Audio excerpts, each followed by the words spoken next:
বিশ্বনবী সাহাবাদেরকে নিয়ে খেজুর খাচ্ছেন, সবাই খেজুর খেয়ে খেজুরের বীজের সামনে রাখে, বিশ্বনবী খেজুর খেয়ে বীজের সামনে রাখে না, পাশে ওনার মেয়ের জামাই আলী, আলীর বীজের সামনে রাখে। খাওয়ার পরে সবার সামনে বিচি সমান, নবীর সামনে কোনো বিচি নাই, আলীর সামনে বিচি বেশি। বিশ্বনবী বললেন, মান মিন্না আকসারু মুতানাওয়ালান আর রতাবা, চলো তো গুনি কার সামনে কতটা খেজুরের বিচি। খেজুরকে আরবিতে বলে আর রতাব। খেজুরের যে কত আরবি আছে আপনি কল্পনাই করতে পারবেন না। উট আরব দেশে বেশি, তাই উটের আরবি আছে 400টা। খেজুর হয় বেশি, খেজুরের আরবি আছে 100 খানি। আমরা শুধু ওটার আরবি জানি কি, জামাল, বাঈর, নাকা, এগুলো 400টা আরবি কাব্যগ্রন্থ পড়লে আপনি 400টা পাবেন মোট ওটের আরবি। তেমনি খেজুরকে আমরা জানি তামার। সৌদি আরব মিশরে তামার বললে চিনবেই না, বলতে হবে বালাহ।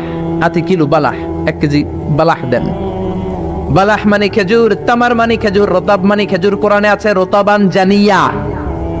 মারিয়াম যখন সৈয়দনা ঈসা আলাইহিস সালামকে প্রসব করলে, তার করলো কে? এই জন্য যে সমস্ত নারীরা পেটের মধ্যে বাচ্চা আছে, সন্তান সম্ভবা, তারা খেজুর খাবেন। বাচ্চারে সুস্থ রাখবে কে?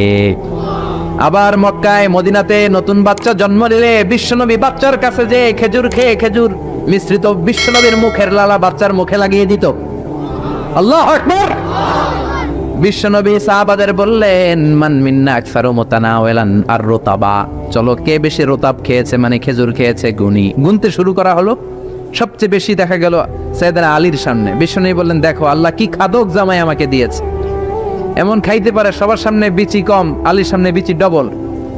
এখন আলী কি বলবে? আলী বলে, আমার শ্বশুরও কম খাইতে পারে না, দেখো সবার সামনে বিচি আছে আর আমার শ্বশুর বিশ্বনবীর সামনে কোনো বিচিই নাই, তার মানে খেজুর খাওয়ার সময় উনি বিচি সহ মেরেছে।